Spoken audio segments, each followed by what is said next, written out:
Hello, welcome back है guys. तो मैं हूँ क्रांति और कैसे हैं आप सब। आशा करती हूँ आप सब अच्छे होंगे। तो फिर मैं एक बार फिर आ गई हूँ अपना एक नया ब्लॉग लेकर। तो ये है मेरी सिस्टर की बरमाला शादी का ब्लॉग। तो यहाँ पर बरमाला का प्रोग्राम चल रहा है, तो उसको समझा रहे हैं कि कैसे डाले। पीछे से बैकग्राउंड में मैं भी बोल रही हूँ। हम लोग की गर्दन टेढ़ी करने की आदत है, सब लोग की थोड़ी सी गर्दन झुका लेते हैं, तो वही झुका रही है वो। तो मैं पीछे से कुछ बोल रही थी, ये कम से कम अपनी गर्दन तो सीधी कर ले, कि अपना ख़ानदानी चीज़ दिखाएगी। तो वो छोटी सी है, हाइट उसकी थोड़ी कम है, उसके हस्बैंड की हाइट अच्छी खासी है, फिर भी डाल देगी जयमाला। देखो, मैं कह रही हूँ दूल्हे राजा सर झुका दीजिए, मेरी बहन थोड़ी छोटी सी है और बोल रही हूँ मनीषा हाथ नहीं मानना है। देखो, उसने डाल भी दी वरमाला और खुश भी है डालकर। क्यों ना भाई, शादी की एक नई नई खुशी जो होती है, हर लड़की को बहुत सारे सपने, बहुत सारी उमंगें होती हैं हर नए जोड़े के दिलों में, और बहुत सारी ख्वाहिशें होती हैं। बस यही शुभकामना करते हुए अपनी ज़िंदगी में हमेशा ऐसे ही खुश रहें। आज से तेरी सारी वरमाला डाल के इसकी गर्दन झुकी हुई है। मैं सब लोगों से बोल रही कि थोड़ा सा हट जाओ, मैं अपना वीडियो बना लूँ। मैं सारे वीडियो का कैप्चर नहीं कर पाई जहाँ से शादी हुई थी वहाँ से। तो यहाँ पर अब वरमाला के प्रोग्राम के बाद हम लोग घर आ गए, क्योंकि घर से ही मंडप गड़ा हुआ था।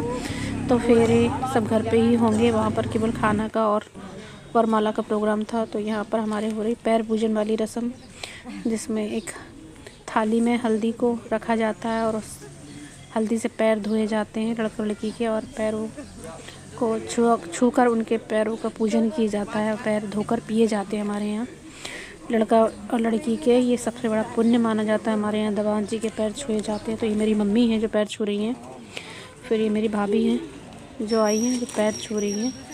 पैर है मेरा बेटा जो पैर धोकर पिएगा। मेरी तबीयत ठीक नहीं थी, इस वजह से मैंने पैर धोकर नहीं पिए, प्यार नहीं पूजे हैं।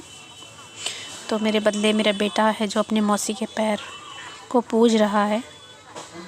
तो मैंने उससे बोला था, बेटा तुम जाके पैर पूज लेना, क्योंकि ये बहुत पुण्य का काम होता है ना, इसलिए। देखिए, उसे पता भी नहीं है तो पूछ रहा है कैसा क्या करना है।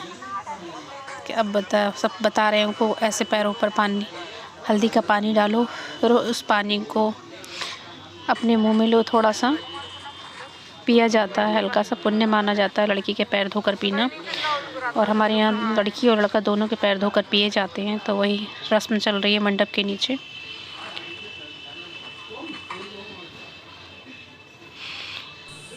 यहाँ पर मेरी चाची जी लड़की की मम्मी हैं, जो वो हैं जो पैर पूज रही हैं। तो यहाँ पर फेरों की रस्म शुरू हो गई है। 7 फेरों से बंधा जन्मों का ये बंधन।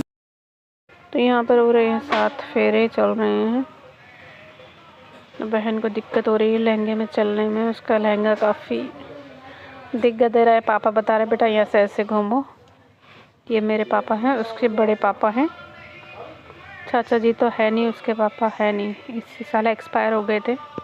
यह चाची की दोनों लड़के हैं जो आए हैं। तो हमारे यहाँ धान बुवाई होती है, जहाँ दुल्हन के भाई को कुछ गिफ्ट या कपड़े दिए जाते हैं। तो दूल्हे राजा वही दे रहे हैं दोनों भाइयों को कपड़े और नारियल और पैसे कुछ दिए जा रहे हैं। मेरी जब सिस्टर की शादी हुई थी तो उसको भी दिए गए थे, उसके हस्बैंड ने भी दिए थे गोल्ड की रिंग और कपड़े।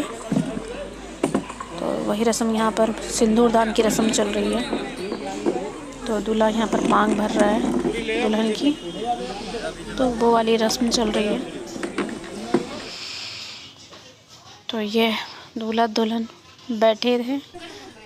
ये अंदर की है, जब दोनों थक गए थे काफ़ी फेरों के बाद, तो घर के अंदर बैठे थे रिलैक्स करने के लिए। तो ये मेरी सिस्टर और उसके हस्बैंड बैठे हुए हैं, तो आपस में बातें कर रहे हैं एक दूसरे से। और भी लोग बैठे हैं, तो मेरी बहन उनसे बातें कर रही है। मेरी बहनें बैठी हैं जो